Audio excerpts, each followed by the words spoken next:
যে কোনো প্রফেশনাল, আমরা সবসময় পুলিশ প্রফেশনাল কাজ করতে চাই। কেউ যদি আনপ্রফেশনাল হয় তার বিরুদ্ধে আমাদের বিধি মোতাবেক আমাদের যা ব্যবস্থা আছে আমরা সেটা গ্রহণ করব। এ ব্যাপারে কোনো ছাড় দেওয়া হবে না।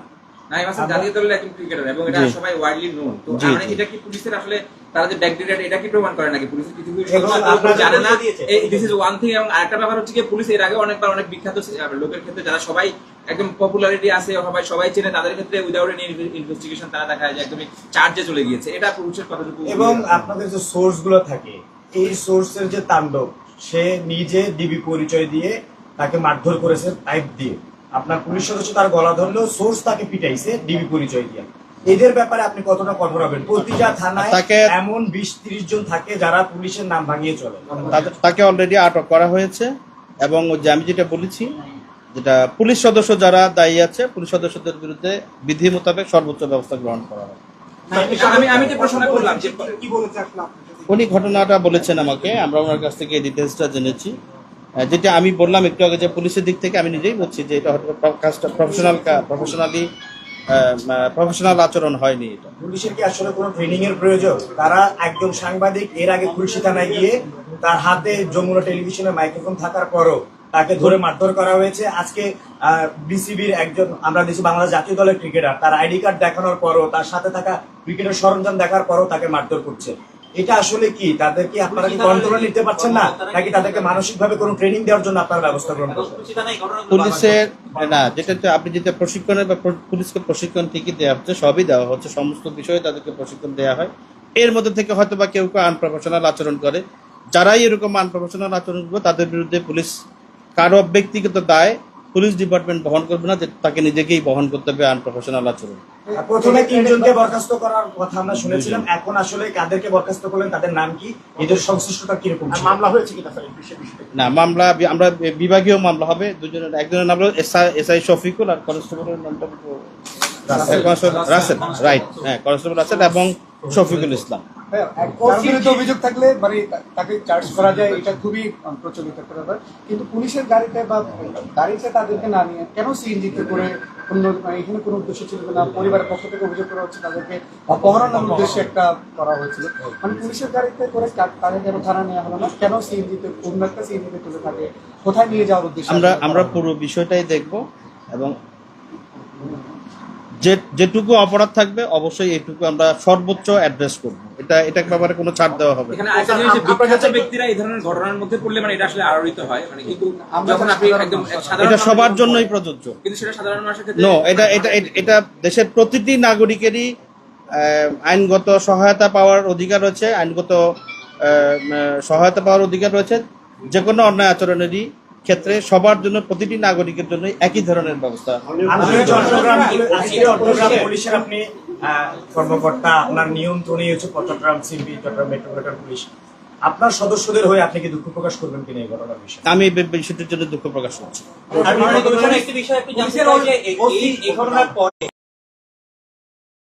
দরকার আছে কিনা, নতুন করে কোনো পরিকল্পনা আছে কিনা যে এটাকে নিয়ে আপনারা একটু আলাদা কাজ করবেন, এরকম কোনো পরিকল্পনা? এবং চেকপোস্টে যারা দায়িত্ব পালন করবেন তাদের কি ধরনের, তাদেরকে মনিটরিং করার ব্যাপারে কোনো কিছু আছে কিনা? তাদেরকে আমি যেটি বলেছি যে তাদেরকে মনিটরিং এর জন্য আমাদের ব্যবস্থা রয়েছে। হয়তো এর মধ্য থেকেও হয়তো বা কেউ আনপ্রফেশনাল আচরণ করে ফেলছে। তো পুলিশ কখনোই, বাংলাদেশ পুলিশ কখনোই আনপ্রফেশনাল আচরণের জন্য কাউকে কখনোই ছাড় দেবে না।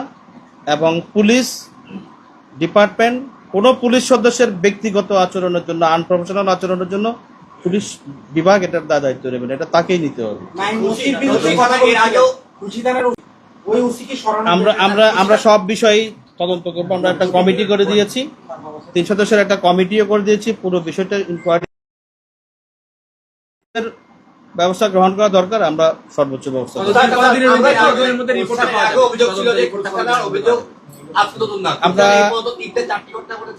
এবং এই প্রতিবারে বলা হয় যে আমরা কিন্তু এখন পর্যন্ত কোন ধরনের ঘটনা, আমরা কোন ধরনের এটা অবশ্যই আপনারা দেখতে পাবেন। আমরা অবশ্যই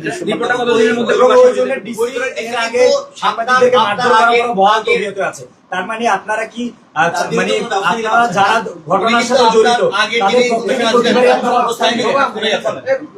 আপনারা কি তার মানে ঘটনার সাথে যারা প্রতিবার জড়িত থাকে আপনাদের পুলিশ সদস্যরা তাদের পক্ষ নিয়েই কি আপনাদের তদন্ত কমিটিটা হয় এবং তদন্ত কমিটির রিপোর্টটা কি শুধুমাত্র পুলিশ সদস্যদেরকে বাঁচানোর জন্য হয় কিনা, না হলে সরাসরি একজন সাংবাদিক কে হামলা করার পর মারধর করার পর তার পুরো শরীরে জখমের চিহ্ন দেখার পরও আমরা এই ঘটনায় কোনো ধরনের বিচার হতে দেখিনি, এটা নিয়ে আপনি কি বলবেন?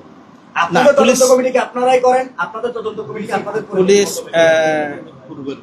এটা যেহেতু পূর্বের ঘটনা হলো, তারপরে আমি বলবো যে আপনি যে প্রশ্নটি করেছেন প্রশ্নের সবকিছুর সাথে হয়তোবা প্রাসঙ্গিক।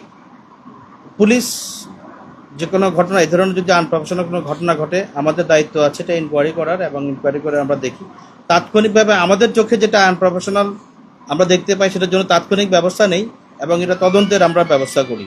তবে আমি একটু শেষ করি কান্ট্রি, তো এটা আপনার পুলিশই তদন্ত, আমরা কারো পক্ষ নিয়ে কখনো মানে পুলিশের সদস্যদের পক্ষ নিয়ে আমরা তদন্ত কমিটি করি না, নিরপেক্ষ তদন্ত কমিটি করা হয় এবং অলরেডি সাসপেন্ড করা হয়েছে এই ঘটনার প্রেক্ষিতে।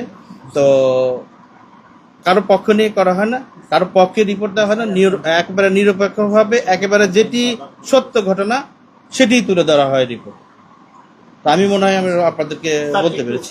যদি আপনি কিছু মনে না করেন জানতে চাই, আপনি তো একজন পিতা আবার উনি একজন জাতীয় দলের খেলোয়াড়ও, আসলে ঘটনাটা যখন ঘটেছে আপনি তো অনেক কথা বলেছেন বা তদন্ত করেছেন, এটা কি ইচ্ছাকৃত ঘটনা নাকি অনিচ্ছাকৃত ছিল বা পরিচয় দেওয়ার পরও চিনতে পারেনি, বিষয়টা কি ছিল?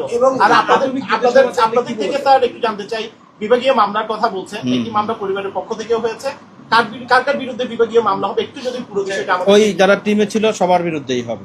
এবং আপনি যেটি প্রশ্ন করেছেন যে কার কার বিরুদ্ধে হবে, যারা ছিল ওই টিমে সবার বিরুদ্ধেই হবে এবং ওই চার তদন্ত কমিটি একটা রিপোর্ট সাবমিট করবে, সেই প্রেক্ষিতে বাকি ব্যবস্থা আমরা করবো। আরো যদি থাকে আর একটু জানতে চাই ঘটনাটা কি হবে, এটা কি মানে ইচ্ছাকৃত না অনিচ্ছাকৃত?